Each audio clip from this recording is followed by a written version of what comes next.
সোমবার কলকাতার নেতাজি ইন্ডোর স্টেডিয়ামের বৈঠক থেকে মুখ্যমন্ত্রী মমতা বন্দ্যোপাধ্যায় চাকরিহারাদের উদ্দেশ্যে বলেছিলেন 2 মাস তারা যেন ভলেন্টিয়ারি সার্ভিস দেন। 2 মাসের এই সার্ভিস আগামী 20 বছর তাদের কাজকে সুরক্ষিত রাখবে।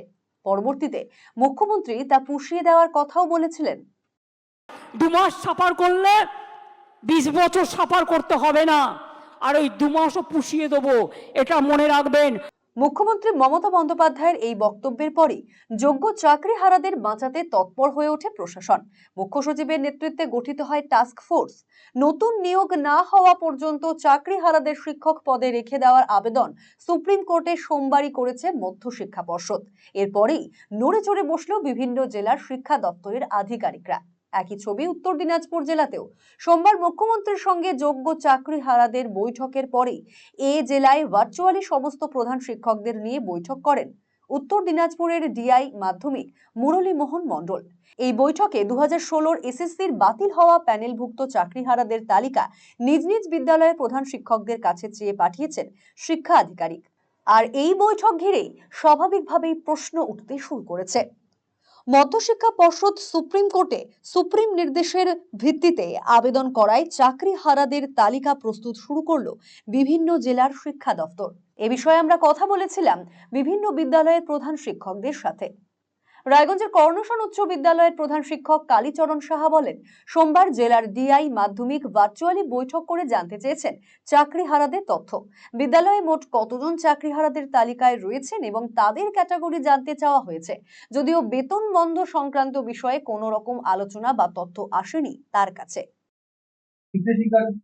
অফিসিয়াল কোনো নির্দেশিকা নেই। কালকে ভার্চুয়ালি আমাদের ডিআই স্যার মিটিং একটা কল করেছিলেন, সেখানে আমরা ওনাদের তরফ থেকে একটা ফরম্যাট প্রোভাইড আমাদেরকে করেছেন। সেখানে শুধু জানতে চেয়েছেন যে কতজন কোন বিভাগের, অর্থাৎ এখানে আছে অশিক্ষক কর্মচারী অর্থাৎ গ্রুপ সি, গ্রুপ ডি, 9, 10, 11, 12 তিনটে পর্যায়ের মানে চাকরিহারা যারা, তাদের মধ্যে আমাদের এখানে আছে গ্রুপ ডি এর 2জন আর একজন উচ্চ মাধ্যমিক সেকশনের শিক্ষিকা।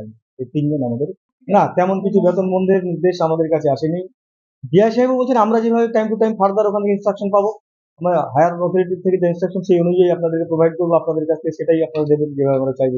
রায়গঞ্জের দেবীনগর কৈলাসচন্দ্র রাধারানী উচ্চ বিদ্যাপীঠের সহকারী প্রধান শিক্ষক চিন্ময় বরণ পাল বলেন, তিনিও শুনেছেন ভার্চুয়ালি বৈঠকের কথা, যেখানে 2016 প্যানেলভুক্ত শিক্ষক শিক্ষিকা ও অশিক্ষক কর্মীদের তালিকা চেয়েছেন শিক্ষা আধিকারিক।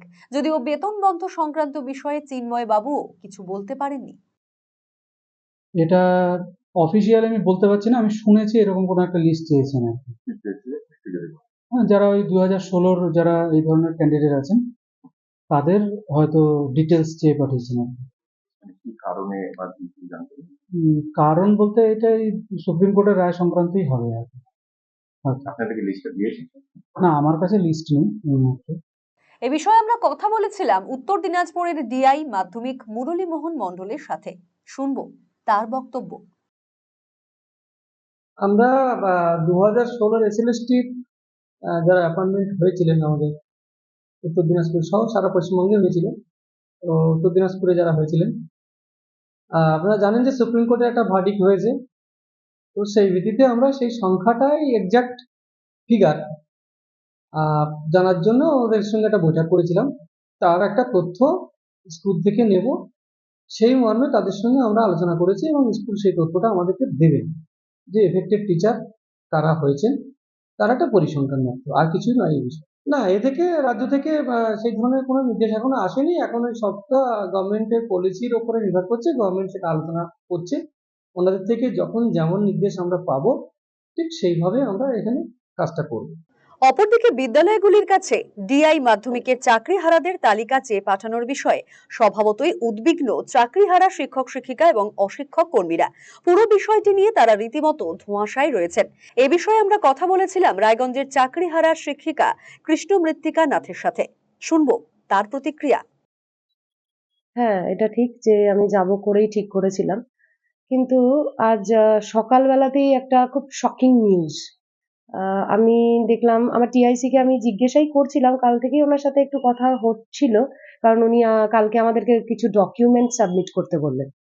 তো আমি ওনাকে জিজ্ঞেস করলাম যে কোনো কি গভর্নমেন্ট অর্ডার বা কোনো নোটিশ এসছে যে আমাদের এই ডকুমেন্টসগুলো সাবমিট করতে হবে। তো উনি আমাকে বললেন যে না, অ্যাকচুয়ালি ডিআই এর সাথে আমাদের ভার্চুয়াল মিটিং হয়েছে, তো এই ডকুমেন্টসগুলো উনি চেয়েছেন। আরসিটিভি সংবাদ, রায়গঞ্জ।